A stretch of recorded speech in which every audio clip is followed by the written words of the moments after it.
Regulated market के मछली आड़त में काम करने वाले सतेंद्र महतो ने अपने घर में आत्महत्या कर ली थी।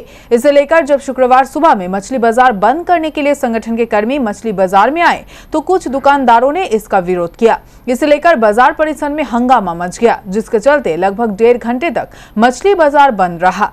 पता चला है कि अन्य दिनों की तरह शुक्रवार को भी रेगुलेटेड मार्केट स्थित मछली बाजार में मछली की नीलामी चल रही थी। उसी समय अचानक संगठन के कुछ कर्मी वहां पर आकर बाजार को बंद करने की अपील की।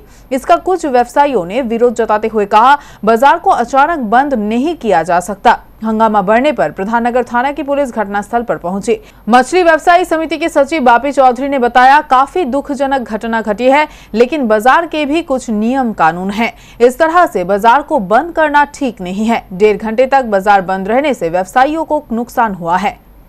जबरदस्ती आमार गदी के शाटार नामिए एक विशाल विशृंखला सृष्टि करे। এটা প্রায় 1.5 ঘন্টা বন্ধ ছিল। এই শুধু বন্ধই নয়, আমাদের মান সম্মানেরও একটা বিশাল আমাদের ব্যাঘাত ঘটায়।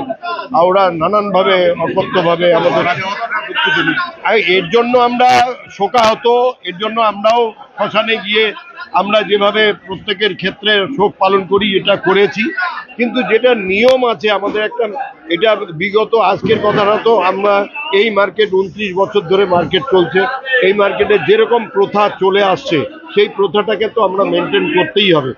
পুলিশ এসেছিল, পুলিশ মধ্যস্থতা করেছে এবং আমরা তাদেরকে কথা দিয়েছি যে যদি এই সিস্টেমটা যদি লাগু করতেই হয় তো সবাইকে ডাক দিয়ে বসে আলোচনা করেই আমরা করতে পারবো, নইলে আমি একা এই ডিসিশন নিতে পারি না।